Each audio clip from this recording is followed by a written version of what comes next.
നീ എന്താ കോടതി പോണെന്നോ സാക്ഷി പറയുന്നൊക്കെ കേട്ടല്ലോ? ശരിയാണോടി? നീ കണ്ടതല്ലേ കൺമുമ്പിൽ വെച്ചൊരു പാവത്തിനെ കൊത്തി നുറുക്കിയത്? നിനക്ക് ജീവിക്കണമെന്ന് ആഗ്രഹമില്ലേ? നിന്നെ പോലെ ഉള്ളവരാടി ഞങ്ങളെയൊക്കെ വീണ്ടും വീണ്ടും വഴിതെറ്റിക്കുന്ന. പേടിച്ചു പോയോ? ഞാൻ അങ്ങനെയാ, പെട്ടെന്ന് വയലന്റ് ആയി പോകും. മോള് കോടതി പോണം. ഒന്നും കണ്ടിട്ടില്ല, ആരാണെന്ന് അറിയില്ല, അങ്ങനെ സാക്ഷി പറഞ്ഞാ മതി.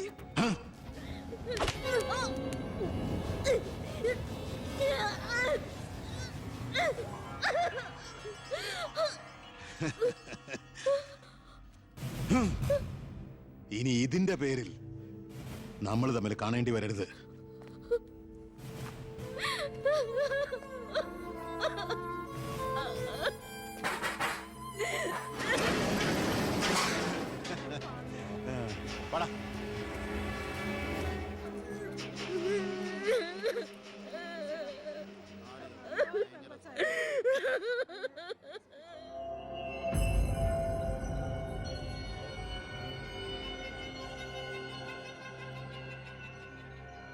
രണ്ടുപേരോട് 1000 വട്ടം ഞാൻ പറഞ്ഞതല്ലേ, കല്യാണ പ്രായ പെണ്ണ. ഇനി ആരിവളെ എല്ലാം തൊലച്ചില്ലേ? അതിനിപ്പോ ഒന്നും സംഭവിച്ചില്ലല്ലോ. ആര് വിശ്വസിക്കും? ഇത്രയും പേരുടെ മുന്നിൽ വെച്ച് മറുപടി പറഞ്ഞു പറഞ്ഞു ഞാൻ മടുത്തു.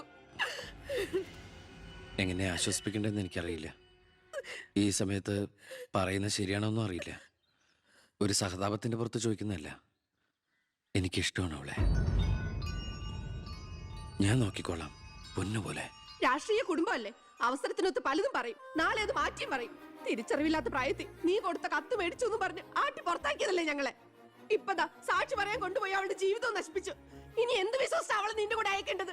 കൊല്ലൂല്ലെന്ന് എന്താ ഉറപ്പ്? മന്ത്രിയുടെ മോൻ എന്ന പദവിയല്ലാതെ ഇവളെ കൊണ്ടുപോയി പോറ്റാൻ നിനക്ക് വല്ല ജോലി ഉണ്ടോടാ?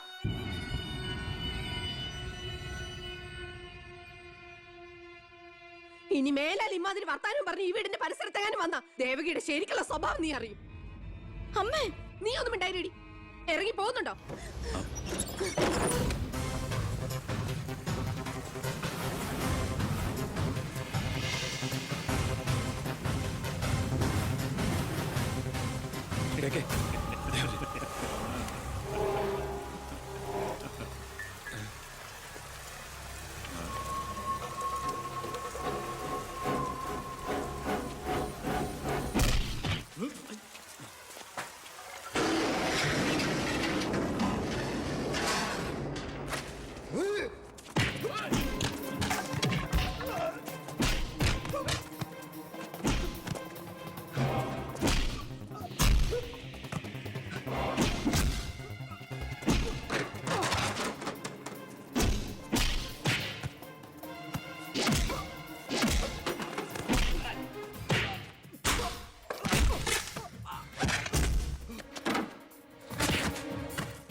നിന്നെ ഒഴിവാക്കി നിന്റെ പെങ്ങളെ എങ്ങനെ കെട്ടിക്കാൻ പറ്റുമെന്ന് ആലോചിച്ച് നിന്റെ അച്ഛനും അളിയന്മാരും കൂടി തലമുണ്ടാക്കുമ്പോഴാ ദൈവം ഇങ്ങനൊരു അവസരം എന്നെ മുന്നിൽ എത്തിച്ചെന്നത്. ആദ്യം നിന്നെ സപ്പോർട്ട് ചെയ്യുന്ന CI വിജയനെയും ഗ്രൂപ്പിനെയും ഒരു അന്വേഷണത്തിന്റെ ചുമതല കൊടുത്ത് ഞാൻ സേലത്തേക്ക് അയച്ചു. ഇനി ഇവിടെ വെച്ച് നിനക്ക് രണ്ട് തന്നാലും കൊന്നാലും ചോദിക്കാൻ ആരുമില്ല. പക്ഷെ എന്ത് ചെയ്യാൻ പറ്റും? നീ എന്റെ അളിയനാകാൻ പോലെ. ഒരേ ഒരു അളിയൻ. ഒരു പ്രതിയെ പിടിച്ചാൽ 24 മണിക്കൂറിനകം കോടതിയിൽ ഹാജരാക്കണമെന്ന നിയമം. പക്ഷെ നിന്റെ കാര്യത്തിൽ ഞാൻ പറയുന്ന റൂൾസ്. എന്തായാലും എന്റെ കല്യാണം കഴിയുന്നവരെ അളിയനെ ഈ മുക്കയും ക്യാമ്പിൽ തന്നെ കിടന്നു എന്റെ ഈ കല്യാണക്കുറിയും വായിച്ചോണ്ട്. എന്നാ പിന്നെ കല്യാണത്തിന് ശേഷം തറവാട്ടി നമുക്ക് കാണാം. വരട്ടടാ അളിയ.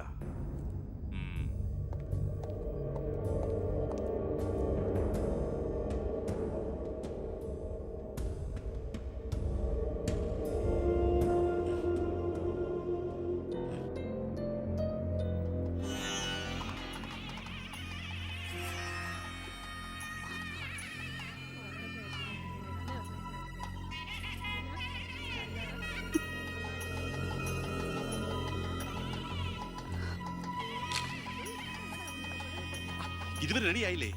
വരനും കൂട്ടിൽ ഇപ്പൊ ഇങ്ങ് എത്തും. പവിത്ര, ഉണ്ണിയെ കുറിച്ച് വല്ല വിവരവും കിട്ടിയോ? ഫോണിൽ കിട്ടിയപ്പോ ഞാൻ വിവരം പറഞ്ഞതാ. അവനെന്തോ തിരക്കിലാണ്, വരാൻ പറ്റില്ലെന്ന് പറഞ്ഞു. അത് ശരി. സ്വന്തം പെങ്ങളുടെ കല്യാണത്തിനെന്ന് അവന്റെ ഒരു തിരക്ക്. അവനിങ്ങ് വരട്ടെ. പബ്ലിക് വല്ല അടിച്ചു കയറുന്ന ഓഡിറ്റോറിയം ഇപ്പൊ തന്നെ ഫുൾ. അതൊക്കെ ഞാൻ നോക്കിക്കോളാം. വേറെ കുഴപ്പമൊന്നുമില്ലല്ലേ? മകളെ എല്ലാം റെഡിയാ? കുഴപ്പമൊന്നുമില്ല അല്ലേ? അച്ഛൻ ടെൻഷൻ അടിക്കാതെ. 2-3 VIP സീറ്റുകൾ ഒഴിച്ചിടണം. കേന്ദ്രമന്ത്രി വിശാൽ ശർമ്മ എയർപോർട്ടിൽ എത്തിക്കാനായിട്ടു. ഓക്കെ.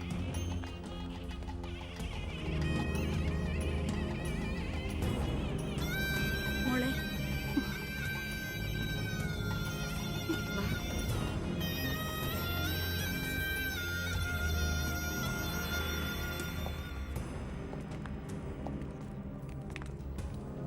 7 ദിവസം മുഖ്യം ക്യാമ്പിൽ കടത്തിയിട്ട് ജഡ്ജ്മെന്റ് പറഞ്ഞു കേട്ടില്ലേ? ഇന്നലെ ഉച്ചയ്ക്ക് കസ്റ്റഡിയിലെടുത്താണെന്ന്. എന്തായാലും FIR ശിക്ഷ ഇളവ് കിട്ടാനുള്ള ചാർജേ ഉള്ളൂ. നിന്നെ ഒഴിവാക്കി നിന്റെ പെങ്ങളുടെ കല്യാണം നടത്താനുള്ള തന്ത്രമായിരുന്നു അതിന് പിന്നിൽ. അത് വെറും കല്യാണമായിരുന്നില്ല. കേന്ദ്രം ഭരിക്കുന്നവരടക്കം കേരളത്തിലെ സകല മന്ത്രിമാരുണ്ടായിരുന്നു. ആരുണ്ടായാലും എന്താ, ഒരേ ഒരു മകനെ ജയിലിൽ അടച്ചിട്ടല്ലേ?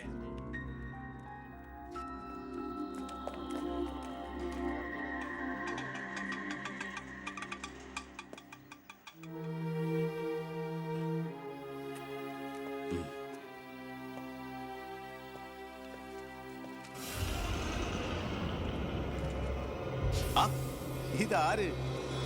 അളിയോ?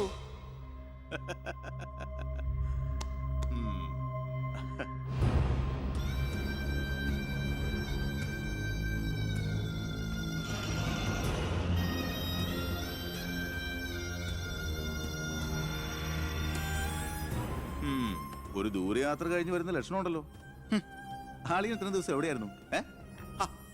നീ ഇങ്ങനെ നോക്കി നിൽക്കുന്ന അളിയന് പോയി ചൂട് ചായ എടുത്തോണ്ട് വാ. ചെല്ല്. എന്തിനാ ഇപ്പൊ അങ്ങോട്ട് വന്നത്? കാണണ്ട നിന്നെ എനിക്ക്. വീട്ടിലൊരു നല്ല കാര്യം നടക്കുമ്പോ നാട് നന്നാക്കാൻ നടക്കുന്നു. മന്ത്രിയായി നിന്റെ അച്ഛനൊക്കെ തിരക്കുണ്ടോടാ നിനക്ക്?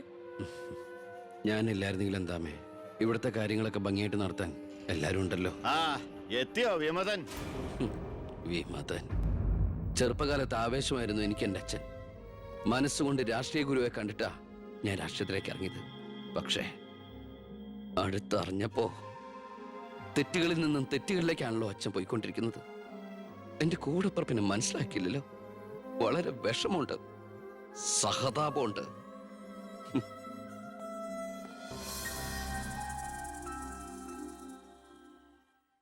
കൂട്ടക്കൊല നടന്നതിന്റെ പിറ്റേന്ന് മൈതാനത്തിലെത്തിയ ഭഗത് സിംഗിന് അവിടുത്തെ കാഴ്ചകൾ കണ്ട് സഹിക്കാൻ പറ്റില്ല.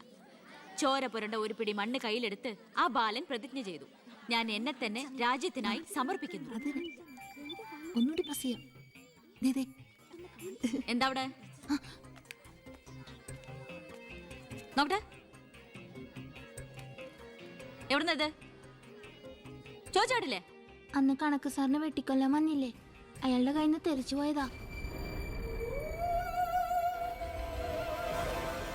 സർ, ഇതാണ് ആ ഫോൺ.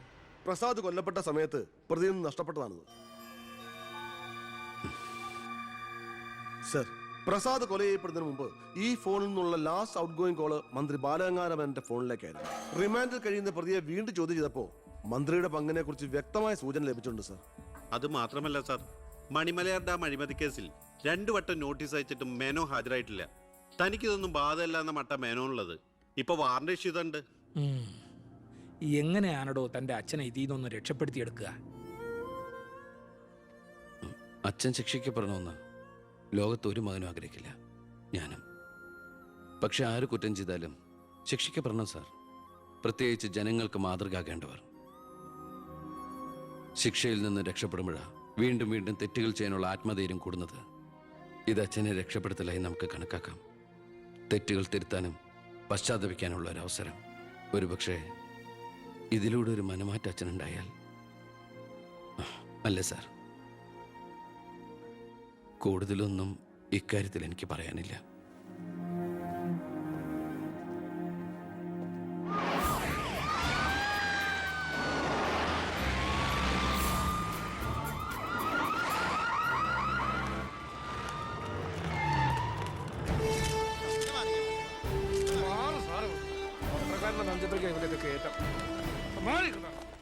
നിങ്ങളോട് വെയിറ്റ് ചെയ്യൂ സർ. അച്ഛാ, ഹർഷം വരുന്നു.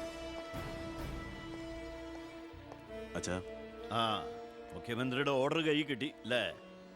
അച്ഛനെ അറസ്റ്റ് ചെയ്യാൻ മരുമകന് ഡ്യൂട്ടി.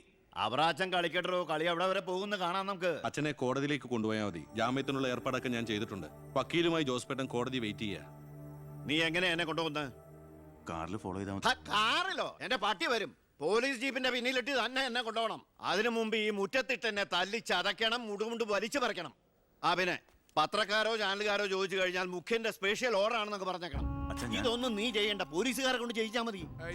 ഓ, ഇത് മുഖ്യമന്ത്രിയെ താഴെ ഇറക്കാനുള്ള കുശാഗ്രവത്തി ഇല്ലേ?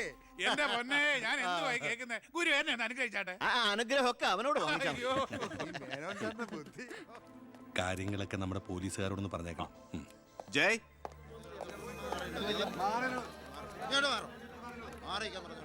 പത്രക്കാരും ചാനലുകാരും ഒക്കെ റെഡിയാ. എന്നാ പിന്നെ തുടങ്ങിക്കോ.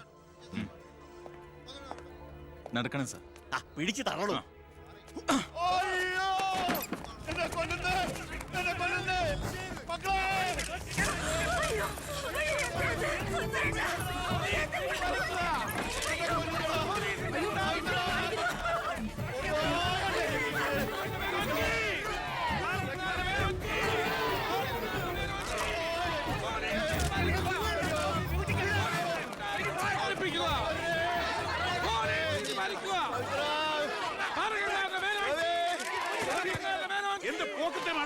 ഒരു മിനിസ്റ്ററല്ലേ അദ്ദേഹം? വീട്ടുകാരെ അനാവശ്യം കാണിക്കാതെ ബഹളം ഉണ്ടാക്കരുത്. ഇത് chief minister order. Chief minister order.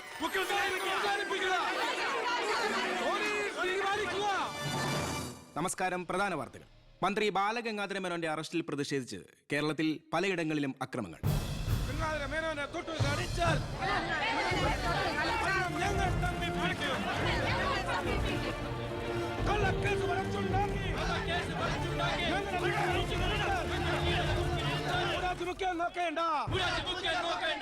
ഇപ്പോൾ കിട്ടിയത് അറസ്റ്റിലായിരുന്ന വിദ്യാഭ്യാസ മന്ത്രി ശ്രീ ബാലഗംഗാധര മേനോന് കോടതി ജാമ്യം അനുവദിച്ചു.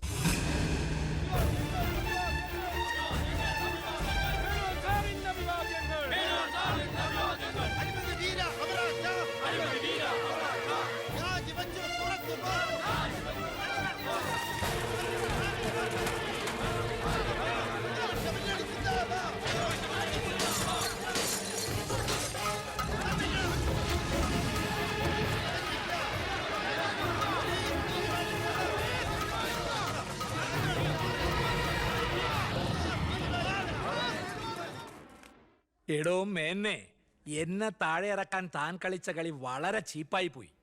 അവറാച്ചൻ എന്താ ഈ പറയുന്നേ? ഒന്നും പറയണ്ട. സൂത്രധാരൻ താനാണെന്ന് എനിക്കറിയാം. താൻ ഒന്നോർത്തോ, തനിക്കെതിരെയുള്ള വജ്രായുധ എന്റെ കയ്യിലുണ്ട്. ഞാൻ അതെടുത്ത് പ്രയോഗിക്കാൻ പോവുക. പ്രധാന വാർത്തകൾ. കേരള മുഖ്യമന്ത്രി PK എബ്രഹാം രാജിവെച്ചു. നിയമസഭ പിരിച്ചുവിടാൻ ഗവർണറുടെ ശുപാർശ. അവറാച്ചൻ രാജിവെച്ചൊഴിഞ്ഞാ പോരെ? മന്ത്രിസഭ പിരിച്ചുവിടേണ്ട വല്ല കാര്യമുണ്ടോ? പോണ പോക്കിലെല്ലാം തൊലയട്ടെ എന്ന് കരുതി കാണും. ഉത്തരത്തിലിരിക്കുന്ന എടുക്കാൻ പോയി. ഇപ്പൊ കക്ഷത്തിരുന്ന പോയില്ലേ? ഞാൻ ഉദ്ദേശിച്ച നാളത്തെ പത്രവാർത്തകളെയാണ് ഇപ്പോൾ കിട്ടിയ വാർത്ത. കേരള നിയമസഭ പിരിച്ചുവിട്ടു, തെരഞ്ഞെടുപ്പ് ഉടൻ. ഇനിയൊരു തെരഞ്ഞെടുപ്പിനെ നേരിടാനോ മുഖ്യമന്ത്രിയാവാനോ ഞാനില്ല. അതെന്താ KDF ഭൂരിപക്ഷം കിട്ടില്ല എന്ന് കരുതിയിട്ട്? അല്ല, ഒന്നുകൂടി ആലോചിച്ചിട്ട്. ഇല്ലടോ, എനിക്ക് മടുത്തു. വേണ്ട, ഞാൻ നിർബന്ധിക്കുന്നില്ല. അപ്പൊ പിന്നെ അടുത്ത മുഖ്യമന്ത്രി എന്താ ഇത്ര സംശയം? താൻ തന്നെ. ഈശോയേ. എന്താ, എന്തു പറ്റി? ഒന്നുമില്ല. ഇനി മുഖ്യമന്ത്രി സ്ഥാനത്തേക്ക് പറ്റിയ ഏക നസ്രാണി താൻ മാത്ര. മുഖ്യമന്ത്രി തൊമ്മൻ ചാക്കോ. ഞാനിത് സ്വപ്നത്തിൽ പോലും ആഗ്രഹിച്ചിട്ടില്ല. ഒന്ന് ചുമ്മാ പോടോ. ഞാൻ മാറണമെന്ന് താൻ മനസ്സുകൊണ്ട് ആഗ്രഹിച്ചിട്ടില്ലടോ തനിക്ക് മുഖ്യമന്ത്രിയാവാൻ. ഞാനോ? എന്താ ഈ പറയണേ? Excuse me sir. വാ.